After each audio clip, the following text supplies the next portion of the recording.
saying, Matt, hold up, this isn't as easy as it looks. We've got a lot to take care of on the product side. And you have to understand that product grows as growth grows, but they're both really important, and you kind of have to, you forget what Facebook looked like when you first used Facebook. It doesn't look like Facebook now. It's a completely different product.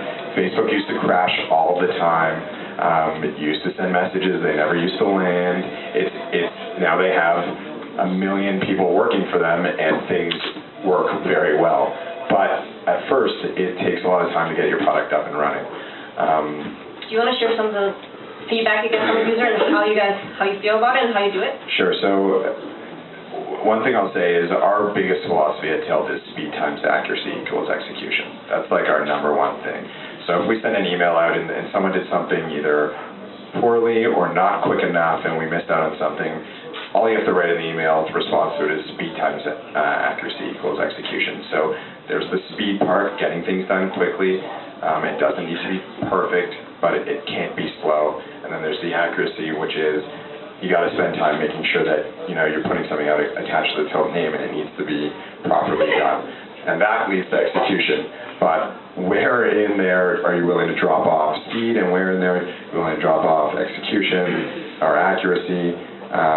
Therein lies kind of the internal burning question that you always have to ask yourself. But speed times accuracy equals execution is our philosophy. An example of product. So just a quick example, I pitched Tilt to an MBA program. They're going to use us for their formal party. So people used to sit in the lunchroom and collect $60 cash for the formal, and then they'd write down your name and what meal type you want and all that kind of crap. And you're like, come on, we're still working in this kind of environment. So I go to the MBA Society and I say, use Tilt, and people just go online, they buy their ticket, they can select their meal choice, and boom, the list is downloadable at any time by the admin. Perfect, everything's great. Until someone goes to buy 2 tickets and it only offers 1 meal choice. So you want to buy a ticket for your date that night and she doesn't want the same meal as you.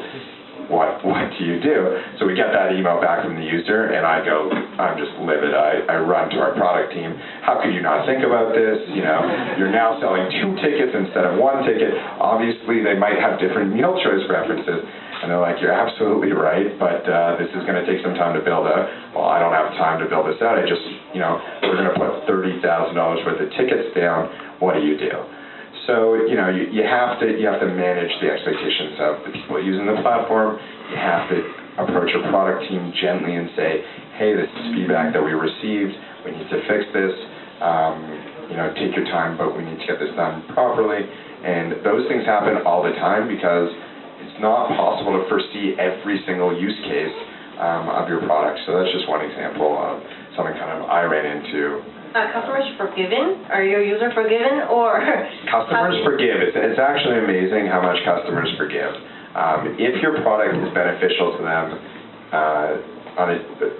collecting money is a pain. Keeping track of who paid you is a pain. If we solve those pain points, and whatever pain we cause on the other side isn't more overwhelming than those 2 things, then they keep coming back. And so far, we're solving those pain points so well that they're forgiving us on something as small as meal choice or something along those lines.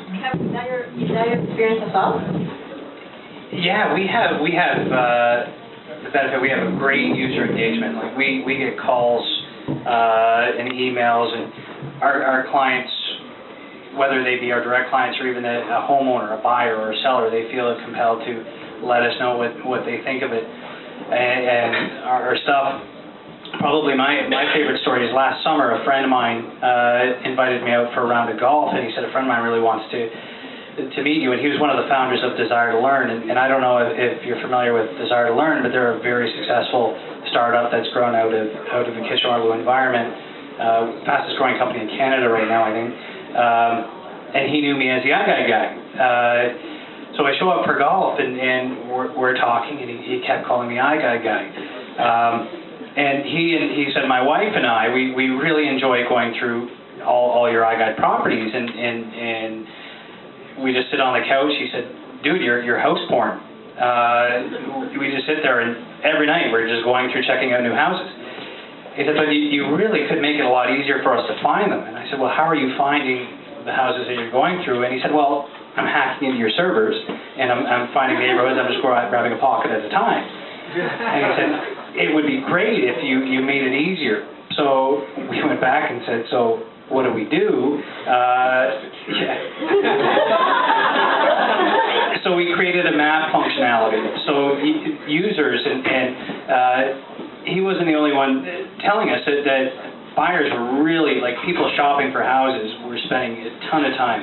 Our site visit traffic was through the roof, so we decided that we were going to get our design team to build a map. So if you went to our website, walk inside, you could isolate yourself on a particular neighborhood, and you could just spend the evening going through properties in that neighborhood, or go through properties in that neighborhood, or look around.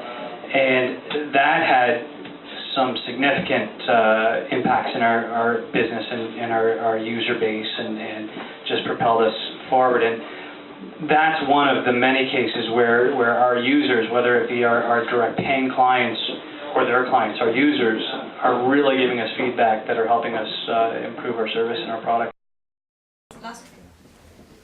Actually, that's two questions.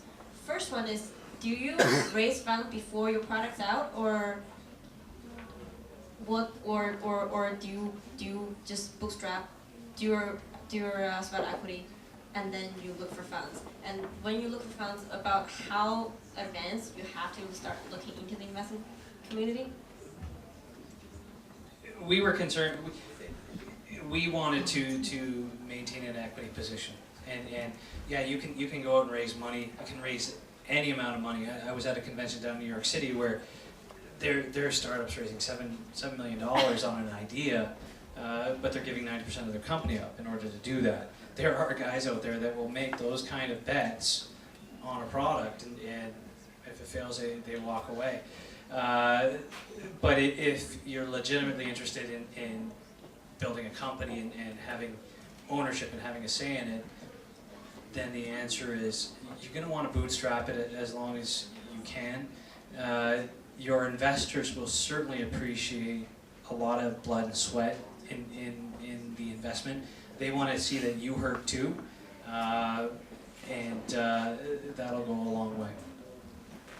Yeah, I mean, I'd like to see a company bootstrap for as long as possible before they're typically going to raise money to then acquire users. So that's generally what ends up happening. And I typically hear, if you know you need money at this time, you have to start talking to investors about 10 or 12 months beforehand. Is that your experience, or? I think you might have a different experience over here, but it just in general, I mean, on average, it probably takes a long time to raise money from people, unless you have, you know, unless you're lucky enough to have someone who comes on board right away. Okay, last question before we open up for Q&A. What's the next step for both companies and hiring situation? Next step for Tilt is we're operating internationally, so we're opening a UK office, and then into Netherlands, into all the Nordic countries, into Australia, and then Australia will be kind of the gateway to Asia, probably India and China. Again, I said before that you need a Facebook profile to start a Tilt, and you need a credit card in order to kind of interact on Tilt. And so those are the kind of markets that we'll be focusing on, large populations that have both of those. I think you asked if we were hiring. We're not hiring in Toronto, though we love to meet smart people in case we decide to, and we often decide to on kind of a flip of a coin. And you give equity? We do give equity as far as I'm concerned, as far as I know. We had a discussion about equity the other day in the office, and then it turns out not everyone gets equity, so we do give equity, but obviously we're well funded and we're now at 70 plus people, so the equity is to make sure that you're committed long term to the company, but it's not gonna make you into a millionaire the day you sign your contract. So like 2 weeks I saw you're only what, 20 people? 70? Growing really growth. That's growth. We're growing quickly, which is exciting. Yes. So, as for our business, we're now moving into our scale strategy. So, up until this point, we've been and piloting our systems and running a full service operation, meaning we own our own cameras, we hire our own photographers, and we deliver an end-to-end solution. We're pulling away from that, where we're now licensing our cameras out to service providers in the industry who will take our technology and then go into their local markets and start to offer it, make money on it, and then send us to do all of their data processing and hosting. So our business model is very much like Kodak for the first 60 years it was successful, where they sold cameras and they monetized really on the photo processing. Their money was in chemicals and paper. Ours is in data processing and hosting. So we just started that expansion. We put our first 2 cameras in the US. We've put our first 10 cameras in Canada, and hopefully over the next 4 months, the big debate right now is how many cameras we're going to be rolling out every month going forward. And hiring situation? We're certainly looking to hire on the next round. Right now, no, we've got we got a great team. It's not a huge team, but we're bringing some of the people from the field in, and then bringing a few more people on. But yeah, it's definitely a business that we're going to be hiring quite a bit. We've got a fair bit of labor intensive, so as we ramp up, we're going to be hiring. Are you still hiring the US CEO, or? No, we certainly we're debating on that whole U.S. subsidiary versus continuing to run everything in Canada. It's constantly evolving, constantly changing. We've got people interested in running our U.S. operations, but we haven't determined that yet. Great. That's all the questions. And okay, Q&A. Okay, so Matt and Kevin, thank you very much for this dialogue. It's been very informative. Some of the terminology used is a little bit less and more to be desired for, but from an entrepreneurial point of view, someone from the outside looking in, more so directed towards you, Kevin, you started with an idea, and you talked about you were a teacher at one point. Before this idea, what inspired you to, take this idea, and what were the steps or the processes you took from leaving something like a teacher job to, running with this entrepreneurial idea? Just talk about that. Well, I met my inspiration for the idea really came from 12 years in the industry, recognizing or not even being aware that there was something missing. So the technology that Alex was working on, as soon as I saw it, I went to school to teach, but I was really in design and construction for 12 years, and it wasn't until I saw what was the beginning of our technology at its early stages did I realize that that's been missing my whole life. This is something that I absolutely could have used, and you get this swell of all these times that would have made you more money, saved you time, and knew that I really wanted to exploit it and develop it and form it. So that was what it was for me. I'll just say that I used to work in a reactive business, so when I'm in up, you're making cool decisions, buying companies, selling companies, all these different things, and then I have to react to those decisions. So I was looking to get into an industry where I get to be proactive, so I can wake up in the morning, make decisions, and by 5 o'clock that day, kind of see how those decisions led to more users or impacted my teammates or any kind of thing like that. So I was getting bored of letting somebody else make the decision and put it into action, and I just wanted to make the decision. Yep. Can you guys talk a little bit about the competition? Let's say if you're working on a product or a service that in the area of blue ocean, potential huge market, nobody's been working on that, and you've been working on that for 4 months or so, and all of a sudden you realize, oh, there is another company coming up the product or the services that's exactly the same with what you originally thought, and especially that company was backed up by a huge investment. So in that kind of situation, how would you react, and how would you outgrow your competition? That is our situation, and that's what's expedited our entrance into the U.S. market. So no matter how great an idea is, you think you're the only one that can't come up with it, yet you discover in isolated pockets everywhere else in the world, people came to the same realization at the same time. So nothing is absolutely truly unique, and then it becomes a foot race. We talked about PayPal Mafia down in the US, and some of these startups that have access to incredible amounts of money. And we started at the same time as another company down in 2011, 2012 down in the US. And we check out their site and they check out ours, and theirs was worse than ours, and then ours got better, and then vice versa. And then they raised $30 million. And theirs got a lot better, a lot faster. So it becomes a race at that point, and you have to be aware of dollars sometimes will win, but dollars won't always win. And this competitor that we've got down in the US, and I use this as a rallying cry for our team. They've sold 400 cameras, and they've got 3,000 homes in their accrued database. Well, up until this point, we had 5 cameras with 2,500 homes in our database. So it's not always the most dollars that'll win, but that won't last forever. You gotta hustle up a bit too. Yeah, I mean, most of the time it's flattering when we hear of, we're the dominant player kind of in this, but in the US there's Venmo, in Canada we have e-transfers, whatever it might be.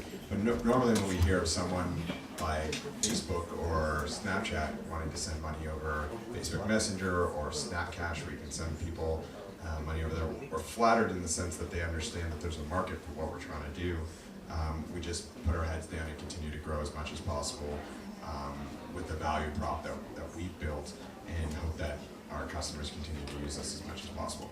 But it's flattering, but it's also keeps you up at night and keeps you worrying about making sure that your product's the best it can possibly be. Alright, my question is kind of like the opposite of the previous one. So if like you see a blue ocean, like an open space somewhere, like you figure there's gotta be a company in there, but there isn't. I've met people who told me that there's probably a good reason why that space is open.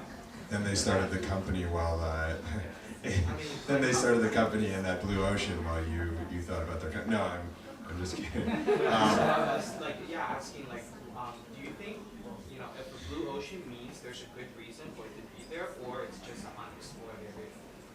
It's a funny thing. Most of the time, I finished reading Peter Thiel's 0 to 1. I highly recommend it. There's very few ideas that someone hasn't thought of and run by their friends and discuss with people. And it used to be, I've come up with this great idea, don't tell anyone, I'm gonna launch it, everyone's gonna be using it, and that just doesn't exist anymore. It's about refining it, launching it to your friends, talking with people.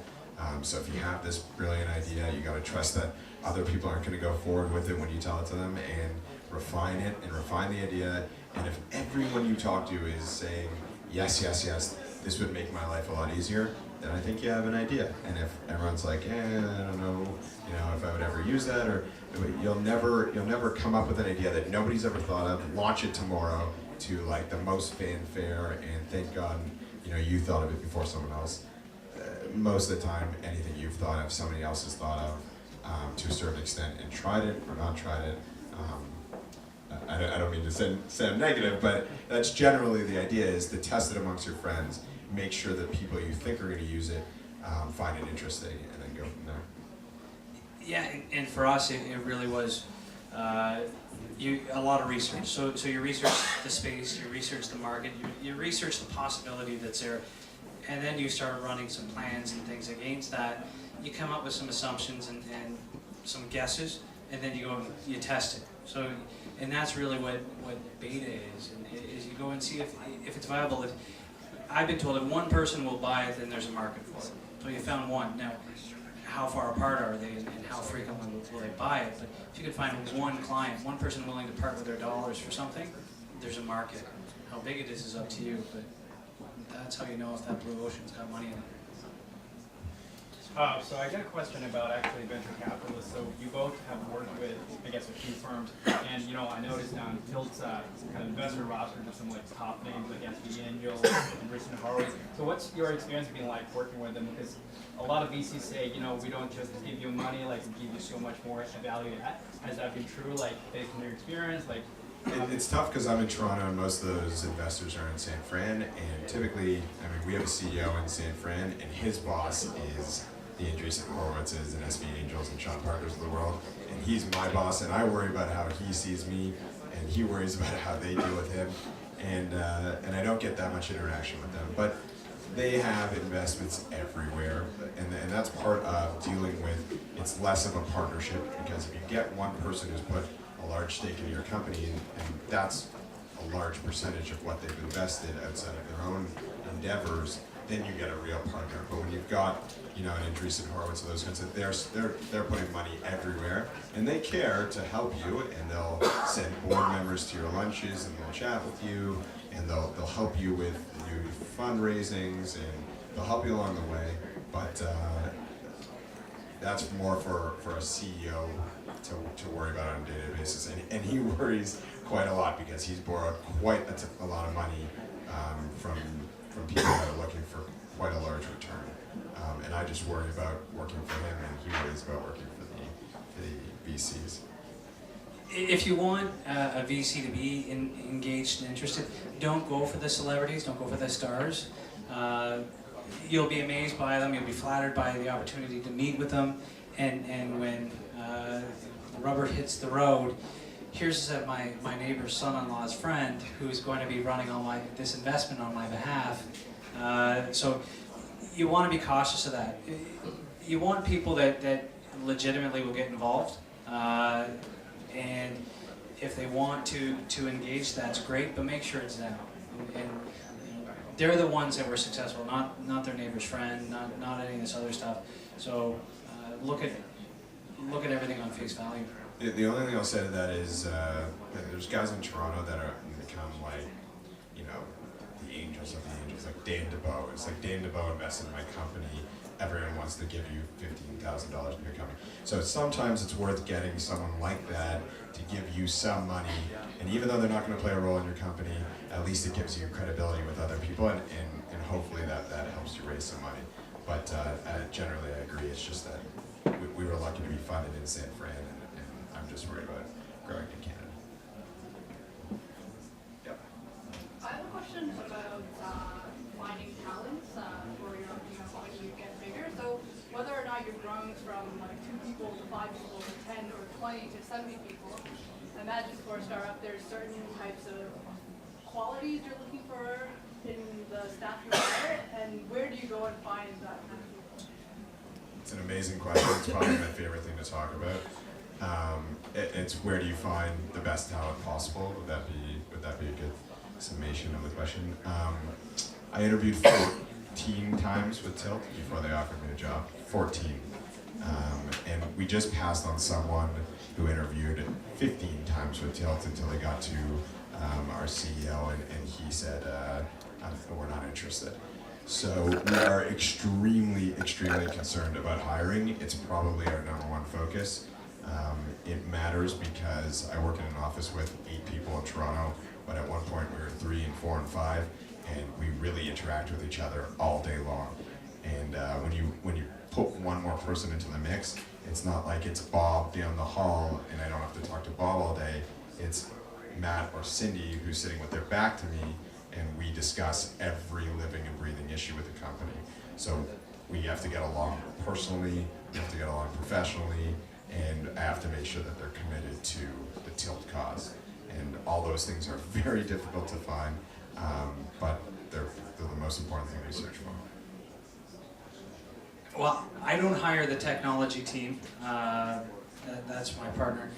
I don't speak Star Wars. But the rest of our team, for us, it's all about personality and culture. Provided you've got some sort of background and you've got an education of some kind, a lot of skills can be taught. It's about your fit in the organization. And a lot of it too is about timing. are you available? A lot of times in the startup space, if you went from 20 to 70, it's not necessarily about right, but are you ready right now? And that's what a lot of the employment things come down to.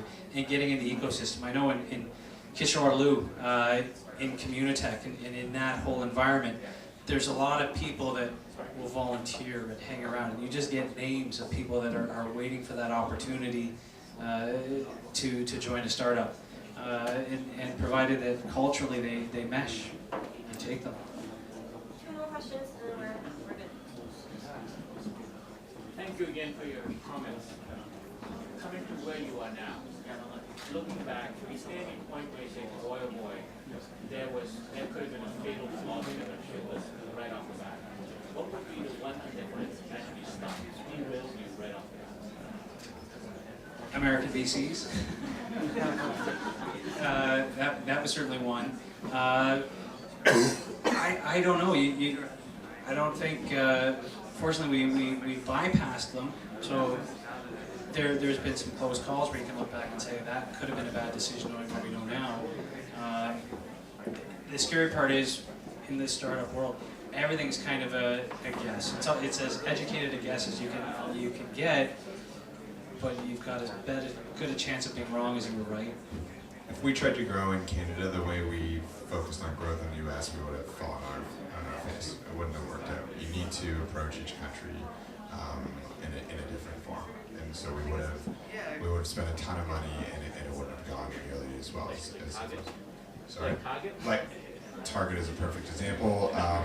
Halo Cabs. I just saw Homejoy, I think, is pulling out of Canada. So all these companies with tons of money coming to a market where you think they're just the same as, just like Target, same with Halo, just got obliterated by either the competition here or just not understanding the difference in marketplaces. So it's something we talk about often. Last question.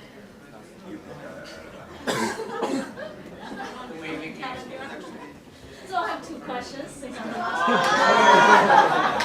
One. You can leave the other one afterwards. It's actually, the first one is quite simple. So which round of fundraising are two companies are, is the first one. And second one is for Matt. Because you said you were a lawyer before, right? You were a lawyer before, but I'm still a lawyer. I stopped paying my dues, so yes, I was a lawyer. I'm currently a lawyer, but working in startups ecosystem too. So what was the decision you made at that time to quit law to join startups? And what's your pitch to your company? And what's the decision they made to hire you? We just completed, so we did a Series B. That was our $37 million. Now we're moving on. Maybe we should just chat after this about all that lawyer stuff, because I can't imagine it's that interesting to the whole crowd. Yeah, we're looking for probably our second round sometime in Q3 for Series A. So thanks everyone for coming. I hope each of you enjoyed the conversation. So everybody, really approachable. So afterwards, feel free to start poking their brains. We got some announcement from NAP, so Amelia or whoever just come up and do the announcement. Thank you very much, everybody, for coming. And on behalf of NAP, thank you, Matt and Kevin, for sharing with us your stories and experiences. We do have a book to give away. It's called Startup Opportunities, Know When to Quit Your Day Job. Just because you don't like your job, that's not the reason to become an entrepreneur.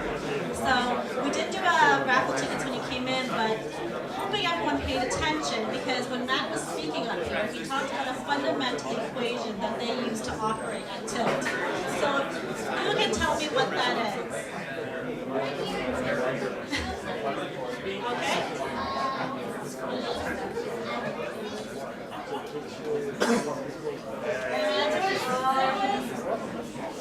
Okay. If I'm Alex Trebek, I'd say eh.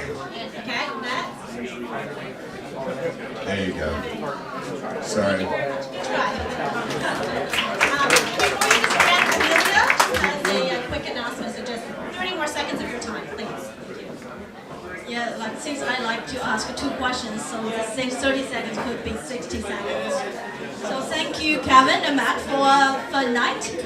And we are talking about ideas, innovations, and the leadership tonight. So I guess we have a question for everyone. Now, just be quiet and close your eyes. Thinking about the 3 extremely successful business person you ever know, who are they? Okay, so open your eyes. I'm not gonna ask you who are they. Yeah, I'm not asking. Are there any women? Or any of them are women? One, thank you. In United States, women accounts only 10% of seats on corporate boards, while in Asia, this number is only 6%. According to McKinsey's Women Matters report, women today still face limitations in winning competitions, and there is a significant gap in women at senior levels. So, in order to change that, there are 3 ways to build up this gender diversity ecosystem. Management commitment from CEOs, women's development program, and a set of enablers like us today to help women progress. And today we are here as we build a leader NAP Toronto, and we are launching NAP Mastermind program for women in NAP. So you're gonna ask me, what is Mastermind program? It is a peer-to-peer women development program. It's engaged to women who have at least 3 years working experience and who want to support and empower each other and get our voice heard. We will meet once per month for 8 months, and we will together build up a strong community and learn and grow. So why would you join? You will have a chance to lead, and you will no longer be alone at the workplace. So now, what is call to actions for everyone here tonight? If you are an Asian working professional woman, or you know a strong Asian woman professionals, submit your application. Pre-registration is tonight. You can talk to me, talk to Melanie, who is giving away the book for free, and you can talk to Ben, our president, to Jeremy, and all the other NAP board members. And the pre-registration is today.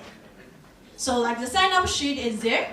Sign up your name, your contact information, and we will follow up with program newsletters as well as online application form.